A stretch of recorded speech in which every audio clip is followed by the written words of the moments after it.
ব্রট to you by V Guard, co powered by Sensodyne ও ভিমল বলো কথা কেশরী।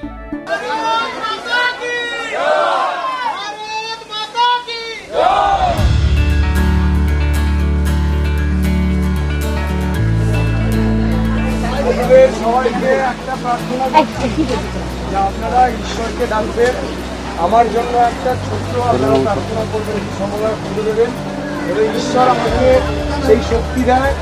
ঈশ্বর যেন আমাকে কৃপা করেন, যেন আমি এই মন্দিরের জন্য কিছু করতে পারি এবং আপনাদের সমাজের জন্য যেন কিছু করতে পারি।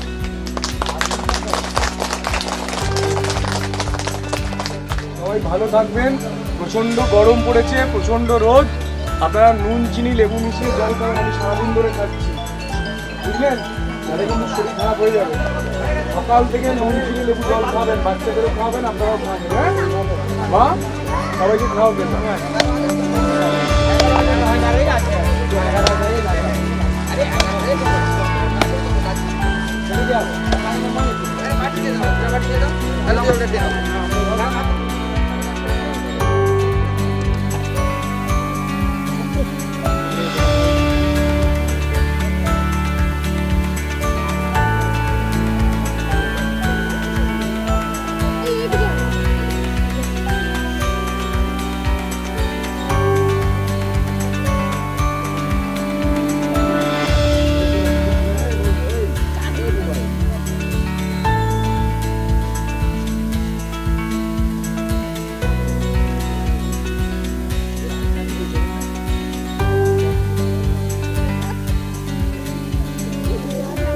তাপমাত্রার পারদ ক্রমশ চড়ছে, আর সেই তাপমাত্রার পারদ চড়ছে যখন পরিবেশবিদরা বলছেন বারে গাছ লাগানোর বার্তা দিচ্ছেন, তখন ভোটের প্রচারে বেরিয়ে গাছ লাগাচ্ছেন প্রার্থী নিচে। এবার তার সাথে কথা বলার চেষ্টা করব।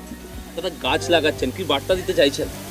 দেখুন, প্রচণ্ড দাবদাহ, সেই দাবদাহের জন্য আমাদের গাছ না লাগালে আমাদের এত উষ্ণায়ন কী করে কমবে বলুন আপনি? তো আমরা সবাই রাজনীতি নিয়ে ব্যস্ত, কিন্তু আমরা ভাবছি না যে এই পরিবেশটা ঠিক না থাকলে আমরা রাজনীতিটা করব কাদের জন্য, রাজনীতি করব কাকে নিয়ে? মানুষ যদি ঠিক না থাকেন, মানুষ যদি ঠিক করে না বাঁচেন, তো রাজনীতি কাদের জন্য করব? রাজনীতির জন্য তো মানুষ নয়, মানুষের জন্য রাজনীতি। আর এই কেশপুরেতে আর একটা ব্যাপার আছে, কেশপুরেতে প্রচুর মাফিয়া আছে যারা গাছ কেটে পাচার করে দেয় এবং তার টাকা তৃণমূলের হারমাত বাহিনী, গুন্ডা বাহিনী তুলে নিয়ে চলে যায়। ফলে ওরা যেমন গাছ কেটে নিচ্ছে, সরকার যেহেতু আমাদের নেই, পুলিশ আমাদের নেই, ফলে আমরা তো এই মুহূর্তে কিছু করতে পারছি না। ফলে আমরা যেটা করতে পারি, গাছ লাগাতে পারি। ওরা গাছ কেটে নিয়ে পাচার করে তোলা তুলছে, আমরা গাছ লাগাই।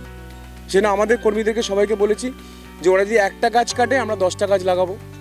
এইভাবে আমরা পরিবেশকে বাঁচাবো, এভাবেই আমাদেরকে বাঁচাতে হবে।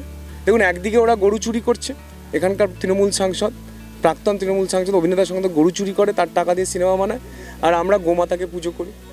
তো ফলে পার্থক্য ছিল, পার্থক্য আছে, পার্থক্য থাকবে। কোথাও কি সেই পার্থক্যটাকে আরো বেশি করে দেখতে দেওয়া যাচ্ছে? না, মানুষ দেখতে পাচ্ছে, মানুষের চোখের সামনে সাথে মানুষ দেখতে পাচ্ছেন যে মানুষ বুঝতে পারছেন যে সমাজটাকে ভেঙে চুরমার করে দেওয়ার জন্য এই একটা তৃণমূল দলই কাফি। আর আমরা ভারতীয় জনতা পার্টি, যারা আমরা সনাতনী হিন্দু ধর্মর সংস্কৃতি নিয়ে মানুষকে, সমাজকে এক করি, সমাজের মানুষকে তাদের উন্নয়ন করার চেষ্টা করি, মানুষ দেখতে পাচ্ছেন। বিভিন্ন ভারতবর্ষের এত রাজ্যে ভারতীয় জনতা পার্টি শাসন করছেন, আর মাত্র তৃণমূল কংগ্রেস একটা আঞ্চলিক দল হয়ে তার নাকি সর্বভারতীয় সাধারণ সম্পাদক আছে। এটা একটা হাস্যকর ব্যাপার। তো তৃণমূল কংগ্রেস একটা রাজ্যে পড়ে আছে। তারা ত্রিপুরায় গিয়েছিল, গোহারা হেরে ভূত হয়ে চলে এসছে। তারা গোয়াতে গিয়েছিল, গোহারা হেরে ভূত হয়ে চলে এসছে। তারা মেঘালয়তে গিয়েছিল, গোহারা হেরে ভূত হয়ে চলে এসছে। তারা উত্তরপ্রদেশে গিয়েছিল, গোহারা হেরে ভূত হয়ে চলে এসছে। তারা বিহারে গিয়েছিল, গোহারা হেরে চলে এসছে। তারা উড়িষ্যাতে গিয়েছিল, গোহারা হেরে চলে এসছে। তারা আসামেতে গিয়েছিল, গোহারা হেরে চলে এসছে। আর ভারতীয় জনতা পার্টি ভারতবর্ষের এত রাজ্যে তারা সুশাসন করছে। সেই পার্থক্য ছিল, পার্থক্য আছে, পার্থক্য থাকবে। একদমই মানুষের জন্য রাজনীতি, আর তাই মানুষকে বাঁচিয়ে রাখার তাগিদেই গাছ লাগানোর বার্তা দিচ্ছেন প্রার্থী হিরণময় চট্টোপাধ্যায়। ক্যামেরায় সুজয় নায়কের সাথে দেবব্রত সরকার, TV9 Bangla, Paschim Medinipur. Brought to you by V Guard, co powered by Sensodyne ও ভিমল বলো কথা কেশরী।